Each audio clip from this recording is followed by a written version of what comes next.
I was watching a bunch of videos on YouTube about determinism and human behavior, not just nicotine twos, but there's a bunch of stuff.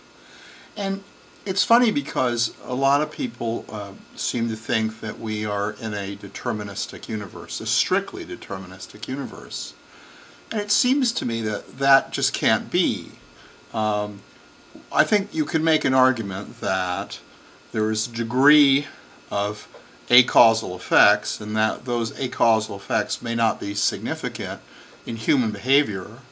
I think that's probably not true, but I think you can make that argument.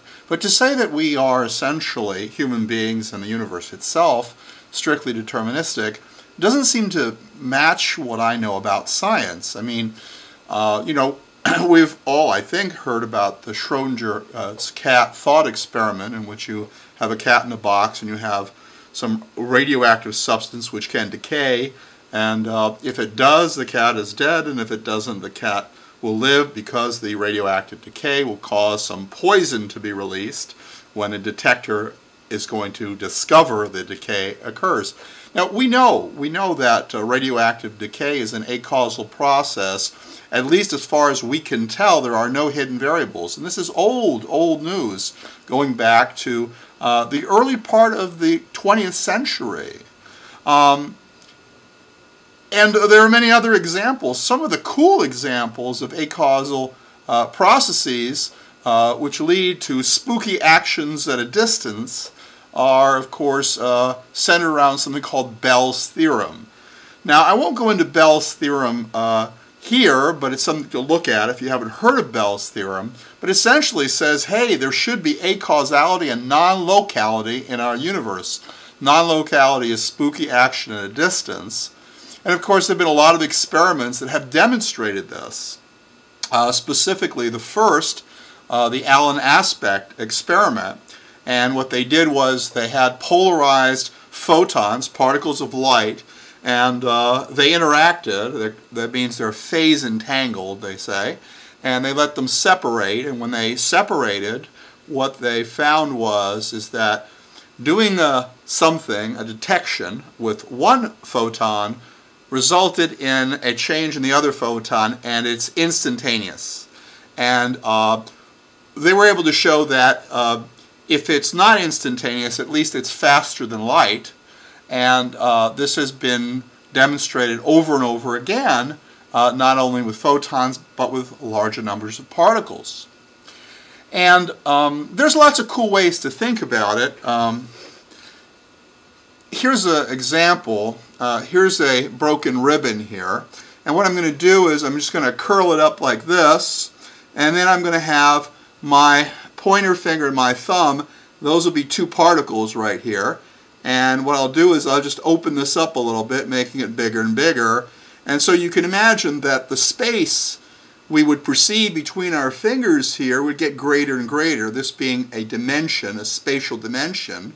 And this would be another spatial dimension. And the deal is, although the particles appear to be moving, or are moving, depending on your definition, in this dimension, they're not moving at all in this dimension. So when a detection occurs here, there is an instantaneous effect over here, a spooky action at a distance. But then the notion of there being more than just three spatial dimensions and one time dimension is been around for a long, long time, and not just in science fiction. Also way back to the early part of the 20th century. And of course, you know, Einstein was talking about curved space-time, and of course that's 4 dimensions plus some place to curve it in, although that's not completely accurate. Since then, string theory has come up with the idea of 11 dimensions. And so we have 3 spatial and 1 temporal, they believe, and the others are curled up dimensions.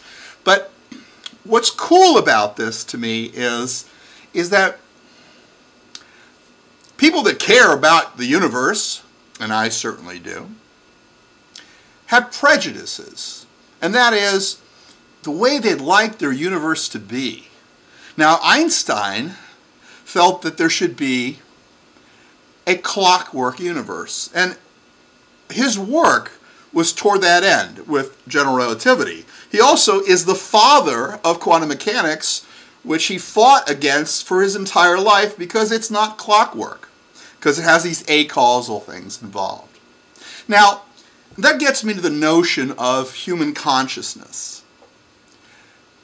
I certainly believe that to a high degree, our behavior is deterministic. And I don't believe in free will. I don't even think anyone can really define that term accurately.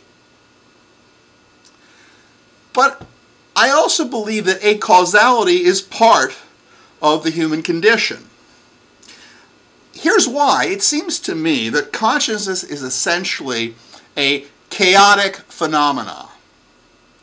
Now, in chaotic phenomena, you have very small changes, initial conditions, result in very large changes in final conditions.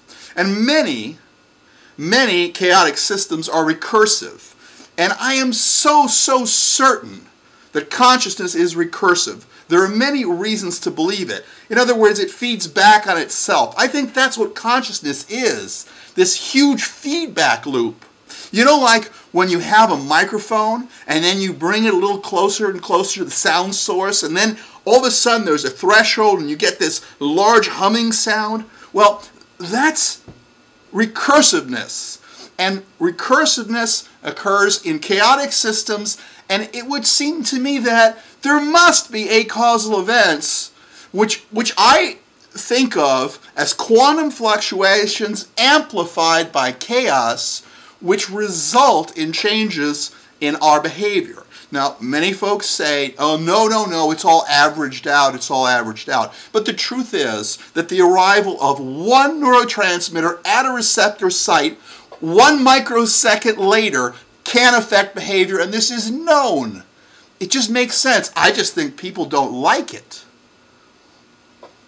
But I do.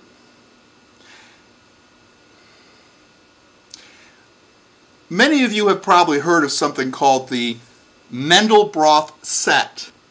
The beauty of this is that it's this wonderful, artistic, remarkable mathematical landscape that is generated by an equation which is so simple. Z equals z squared plus c. It's a recursive equation. The result from that equation feeds back into the equation. You run it over and over again, and that's how you generate this remarkable landscape. And this landscape is enormously complex, and it never repeats itself. And yet, it's created by a single equation. I long for a universe that is baroque, that is bizarre, that is stranger than we can imagine, but that is derived from something simple.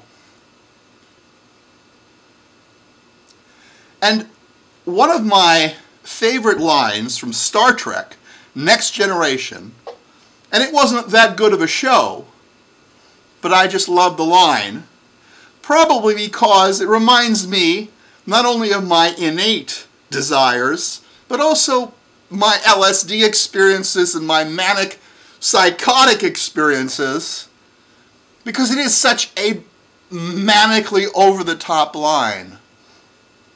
But one of the crewmen was given this enormous intelligence by this alien civilization, and he said, I see the universe as a single equation, and it is so simple.